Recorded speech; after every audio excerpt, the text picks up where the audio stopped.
Después de bastante tiempo sin hablar del caso Derek Rosa, hoy estoy por aquí haciendo un análisis de lo que se está diciendo a raíz de la audiencia del miércoles 17 de julio. Y es que yo solo toco este caso cuando se habla de un tema tan sensible como las condiciones especiales, que es mi trabajo día a día. Y parecía que ya este tema de que trataban de asociar a Derek Rosa con el espectro autista o con el TDAH habían sido aclarados, pero por el contrario, vuelve a tomar mucha fuerza en la audiencia pasada. Y no voy a detenerme demasiado en el tema del autismo porque ya hice un vídeo completo explicando por qué considero poco probable que Derek esté en el espectro autista y haciendo un llamado a ser muy cuidadosos porque esto puede tender a confundir. Las personas con autismo no son violentas ni más susceptibles a cometer hechos de este tipo. Y expliqué que si en algún momento hablamos de las llamadas perretas, rabietas o crisis del autismo, se deben en su mayoría a que no le hemos dado a estas personas los recursos suficientes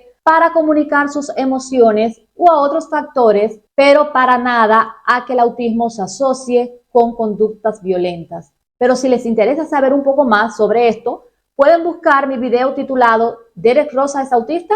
El peligro detrás de esta creencia. O pueden pinchar directamente en la descripción de este vídeo donde les voy a dejar el link. Pero vamos a centrarnos específicamente en esta otra teoría que está circulando en las redes sociales con mucha fuerza y que además se manejó en la audiencia del 17 de julio por parte de la defensa. Se está diciendo que es muy probable que Derek Rosa tenga ADD, Attention Deficit Hyperactivity Disorder, o TDAH por sus siglas en español, trastorno por déficit de atención e hiperactividad. Incluso se le ha dado un plazo a la defensa para que presente pruebas mediante un diagnóstico oficial emitido por los especialistas. Y aquí vamos a estar analizando, ¿sería probable que Derek Rosa tuviera ya este diagnóstico antes del día de los hechos? De no haber tenido un diagnóstico antes, ¿no han sido suficientes estos 10 meses para realizar una evaluación certera? Y lo que es más importante, si realmente Derek Rosa tuviera TDAH y esto fuera demostrado, ¿pudiera esto de alguna manera ayudar a la defensa y reducir o cambiar en algún modo su condena? Pero vayamos por parte. Recuerda que yo soy Niurkis, doctora en Ciencias Pedagógicas y licenciada en Educación Especial. Así que si te interesan los temas educativos y o sociales, te invito a que te suscribas a mi canal y me regales tu like. Pero ahora sí, vayamos al vídeo del día de hoy. Lo primero que tenemos que entender es qué es el TDAH. Como su nombre lo indica, trastorno por déficit de atención e hiperactividad.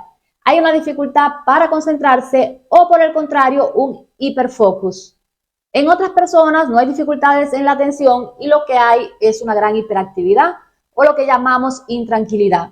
Personas que no dejan de moverse, que siempre tienen que estar haciendo algo, o pueden que estén las dos combinadas, dificultades en la atención e hiperactividad. El TDAH es considerado un trastorno del neurodesarrollo, como lo es el espectro autista, los trastornos del aprendizaje como la dislexia o el déficit intelectual, y es uno de los trastornos del neurodesarrollo más común en las personas. Así que no me sorprendería que Derek Rosa finalmente tuviera TDAH. Aunque también se dice que este diagnóstico está sobrevalorado y que muchos niños con hiperactividad por otra causa, muchas veces hasta debido a problemas de mal manejo y mala educación, son diagnosticados con TDAH erróneamente. Pero de cualquier manera es un trastorno muy común. Ahora, en el caso específico de Derek, ¿pudiera ser que este tuviera un diagnóstico como el TDAH antes del día de los hechos? Yo lo considero poco probable. Si hubiera un diagnóstico real por parte de un especialista, si hubiera una evidencia en su récord médico, no creo que la abogada se hubiese presentado a la corte a divagar y a especular sobre un posible diagnóstico y simplemente hubiese presentado las pruebas y punto. Entonces, para mí, hasta el día de hoy, ese diagnóstico no existe. Ahora, que ese diagnóstico no exista no significa que Derek no pudiera tener TDAH. Lo que sí me resulta demasiado extraño es el hecho de que la abogada esperara justo hasta ahora para hablar de eso. ¿Acaso 10 meses no han sido suficientes para solicitar una evaluación del menor? Hacer un diagnóstico de TDAH ni es tan complejo ni ocupa tanto tiempo. Por supuesto, debe hacerse por los especialistas capacitados y autorizados, pero nada más. Otro punto obligado. Vamos a suponer que Derek no haya sido evaluado anteriormente a los hechos. Vamos a suponer que por alguna razón en estos 10 meses no se le realizara una evaluación. Algo que, vuelvo y repito, me parece ilógico y me suena más a una estrategia de la defensa para dilatar el proceso que a otra cosa. Pero bueno, yo no soy nadie para asegurarlo. No estoy dentro del proceso y no sé cómo funciona esto desde la legalidad.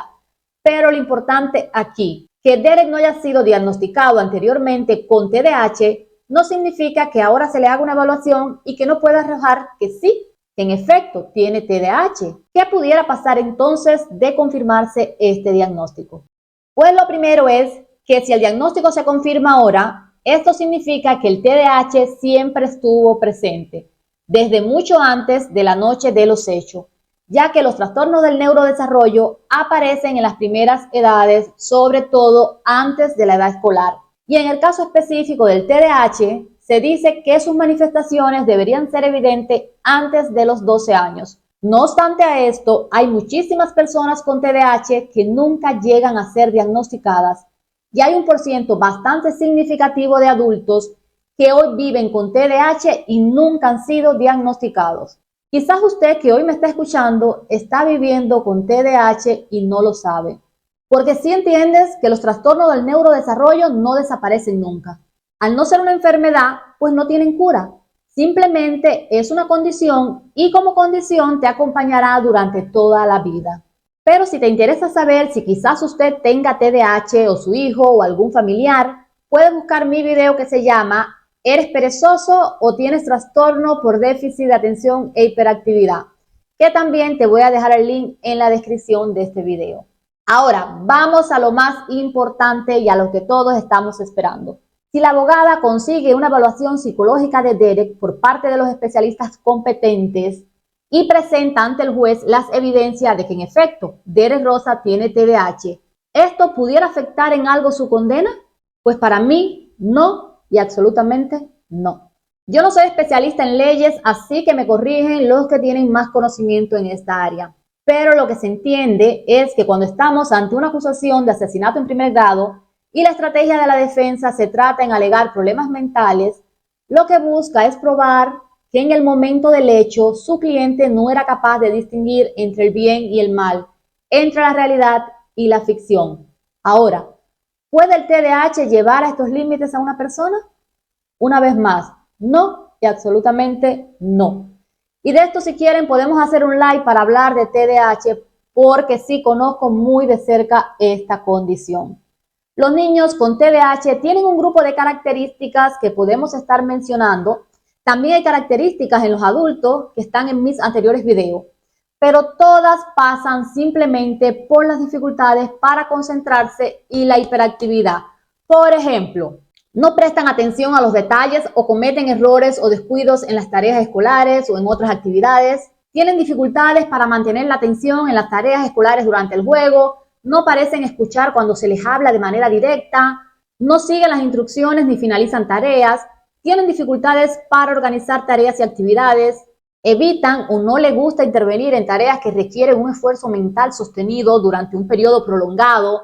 A menudo extravían objetos necesarios para tareas o actividades de la escuela, se distraen fácilmente, son olvidadizos en las tareas diarias, mueven constantemente las manos o los pies, abandonan a menudo su asiento en las clases o en otros lugares, a menudo corren, trepan en exceso en sitios donde estas actividades resultan inapropiadas. Y aquí recuerdo el vídeo de Derek reclamándole a su mamá porque ella siempre lo regañaba por correr dentro de la casa. Tienen dificultades para jugar tranquilamente, siempre están haciendo algo o actúan como si tuvieran un motor, hablan en exceso, responden antes de que se le complete la pregunta, tienen dificultades para guardar su turno, interrumpen a los demás o se entrometen en sus actividades. Ahora ustedes mismos díganme, ¿estas características pueden intervenir en que una persona haga su vida pacífica y normal con otras personas? Las personas con TDAH hacen su vida tan normal como cualquier persona neurotípica. Claro que necesitan encontrar recursos para tener una vida exitosa, porque una persona que no logra concentrarse puede tener dificultades en el rendimiento escolar o en su vida laboral. en mantener una estabilidad en sus relaciones de pareja, pero es en eso en lo que tenemos que trabajar. Para nada estas personas son potencialmente asesinos o confunden realidad con ficción o son incapaces de distinguir el bien con el mal. Para nada. Miren, hoy yo vivo con una persona con TDAH que encontró sus recursos de apoyo y es uno de los mejores profesionales que conozco en su área. Y ahora mismo llevo unos meses trabajando con un niño con TDAH que me llamaron porque ya estaba en segundo grado y no había logrado aprender ni a leer ni a escribir. Y en una entrevista con su maestro, este me dijo, lo que le enseñe, aunque sea las vocales, te lo voy a agradecer porque en 20 años de trabajo nunca me había pasado esto con un niño y no hay manera de que aprenda. Yo comencé a trabajar con este niño en octubre de 2023 y ya para diciembre, enero aproximadamente, había logrado aprender a leer y escribir. Y es un niño maravilloso con el que hemos hecho una conexión muy especial. Por cierto, si tienes un niño con esta condición, te voy a dejar el link de mi video, cómo enseñar a leer y escribir a un niño con TDAH, donde explico paso a paso el método que usé con este niño.